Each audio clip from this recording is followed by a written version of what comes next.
Hey everyone, welcome back to the channel. Today we're talking about Propel Holdings, ticker PRL on the TSX. This is a Canadian fintech lender that most people don't fully understand, and because of that, it gets priced like it's way riskier than it might actually be. In this video, I'm going to break it down in plain English, what Propel does, how it makes money, why analysts are bullish, what the realistic upside could be, and the biggest risks that could mess up the story.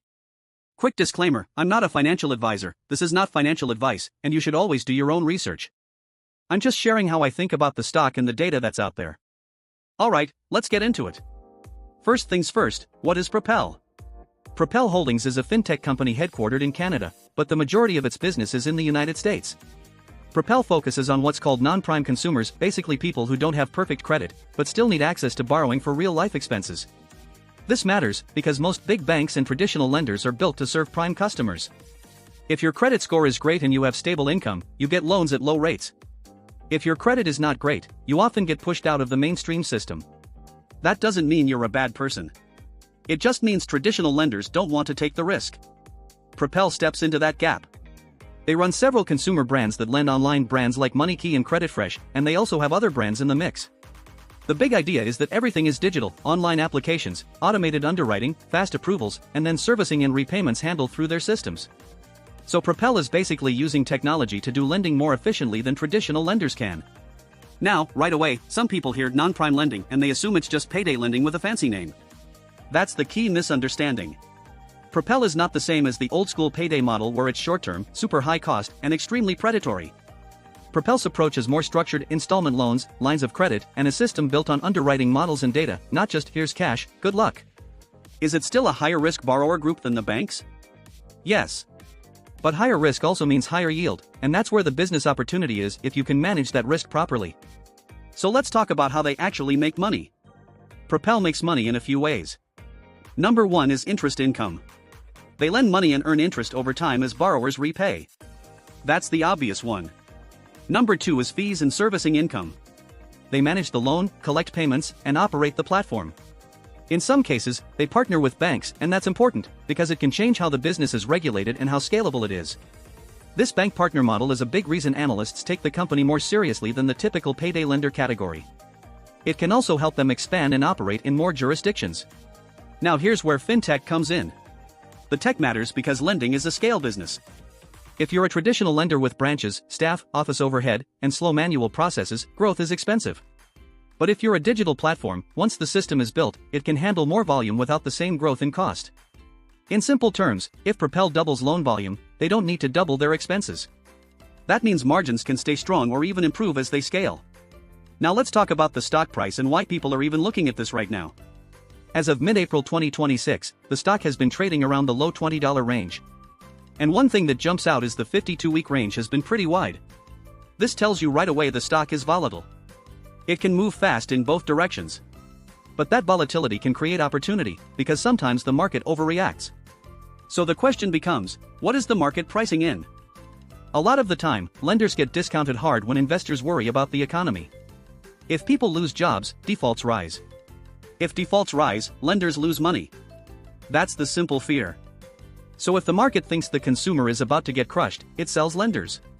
That's the entire game with a stock like Propel. You're betting that the company can keep credit losses controlled, keep growing, and keep producing profits even through a tougher economy. Now, let's talk valuation, because this is where Propel gets interesting. Propel has often been priced at what looks like a low multiple compared to many growth stocks. When a company is profitable and still growing, but it trades at a low earnings multiple, one of two things is happening. Either the stock is undervalued, or the market thinks something bad is coming. So we need to understand both sides. Let's go through the bullish case first. The bullish case is basically this. Propel is a profitable fintech lender with strong underwriting, growing demand for credit, and a scalable platform. Analysts covering the stock are broadly positive, and their price targets suggest meaningful upside. In fact, across analyst sources, the average target is roughly around the $30 range, with highs around the mid-30s.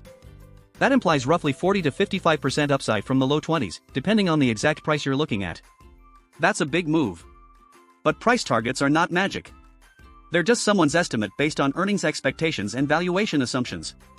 So the real question is, what needs to happen for PRL to deserve a $30 share price? Usually, it comes down to earnings. If earnings continue to rise, and the market decides the company is less risky than it currently thinks, the multiple can expand.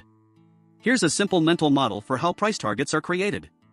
Stock price equals earnings per share times the multiple investors are willing to pay. If earnings per share are rising, and the multiple stays the same, price rises. If earnings stay flat but the multiple rises, price rises.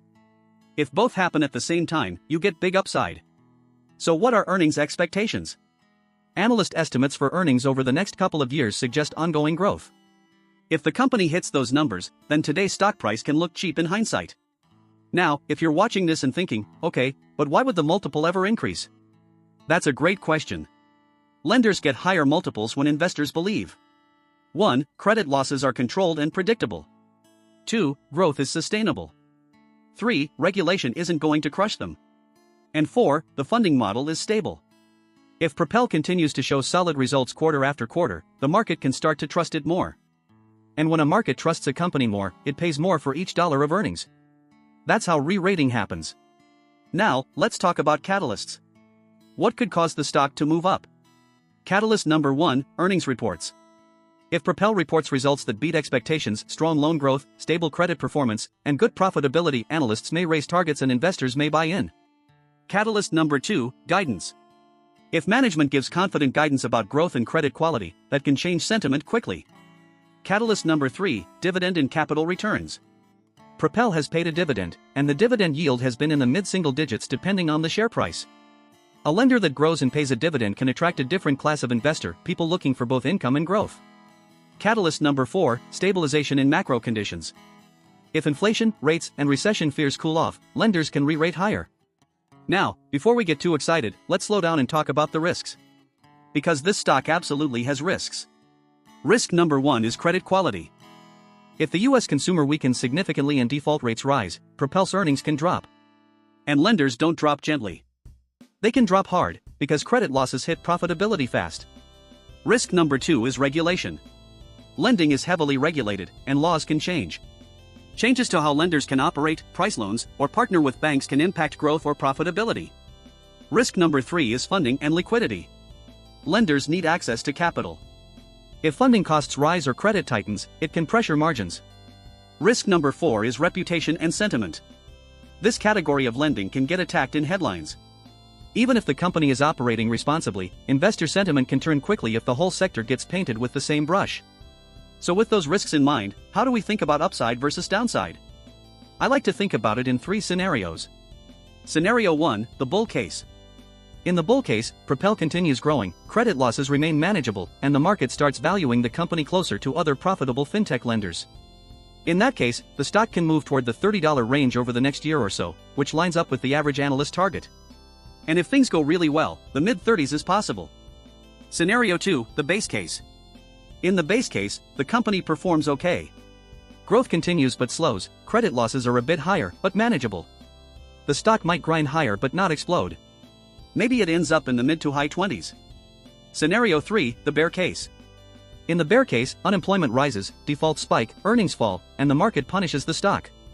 The stock could drop, even if the business survives, because lenders are extremely sensitive to credit cycles. That's the trade-off, higher upside potential, but higher volatility and higher risk. Now, I want to make this super clear, price targets are not guarantees. The reason analysts have price targets around 30 is because they believe the earnings power of the company supports it. But analysts can be wrong. And even when they're right long-term, the stock can still move against you short-term. So if you're the type of investor who panics when a stock drops 10% in a week, a lender like Propel might not be the right fit. But if you can handle volatility and you believe in the long-term fundamentals, this type of stock can be rewarding when the market re-rates it. Now let's compare Propel to something more familiar, because context helps. A lot of Canadians know Gozi, which has been a major winner over the long run. Gozi is a consumer lender too, but it's bigger and more established. Propel is smaller, more tech-driven, and arguably earlier in its long-term journey. That doesn't mean Propel will become Gozi. But it gives you a frame of reference for how consumer lenders can create serious shareholder returns if they manage risk and keep scaling. Now, if I had to summarize the whole Propel story in one sentence, it would be this. Propel is a profitable digital lender serving an underserved market, and the stock may be priced cheaply because investors fear a credit downturn, while analysts believe the company's earnings power supports meaningfully higher prices. That's the setup. So what should you watch if you're tracking this stock? Number 1, loan growth. If loan originations and total portfolio keep growing, that's a bullish sign.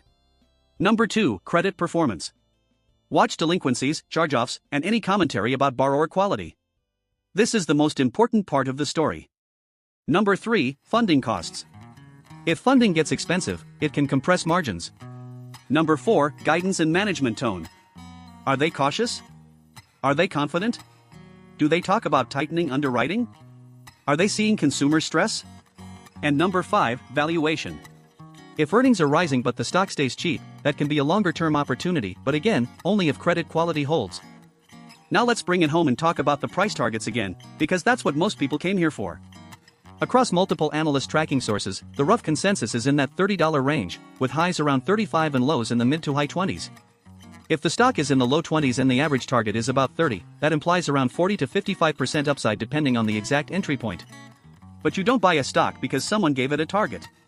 You buy because you believe the business can deliver the earnings and stability required to earn that valuation. So for me, Propel is a watch the fundamentals stock. If the fundamentals hold, the upside is real. If credit turns ugly, you can get burned. That's the honest truth. If you enjoyed this breakdown, hit the like button because it helps the channel a lot, and subscribe if you want more simple, no-nonsense stock videos. And let me know in the comments, do you think Propel is undervalued right now, or do you think the risks are too high? Thanks for watching, and I'll see you in the next one.